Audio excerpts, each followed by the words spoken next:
ಆಡು ಮುಟ್ಟದ ಸೊಪ್ಪಿಲ್ಲ ನಿನ್ನ ಮೆಚ್ಚದವರ್ಯಾರಿಲ್ಲ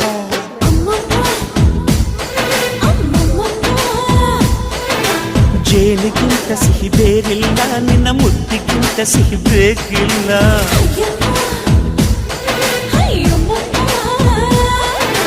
ಕಣ್ಣು ಕುಕ್ಕುವ ಬೆಚ್ಚಿ ಬೀಳುವ ಅಂದವಾದ ಹೆಣ್ಣು ರುಚಿ ರುಚಿಯ ಬಾಯಿ ಚಪ್ಪರಿಸ ಸಿಹಿಯಾದ ಹೆಣ್ಣು ಅಯ್ಯೋ ತಿಂದು ಬೇಗಿದರು ಆಸೆ ತೀರದ ಪಂಚಾಮೃತ ಇವಳು ಅಮ್ಮಮ್ಮಮ್ಮಮ್ಮ ವೈಯಾರಮ್ಮಮ್ಮಮ್ಮ ಅಮ್ಮಮ್ಮಮ್ಮಮ್ಮ ನೀ ಸಿಂಗಾರಮ್ಮ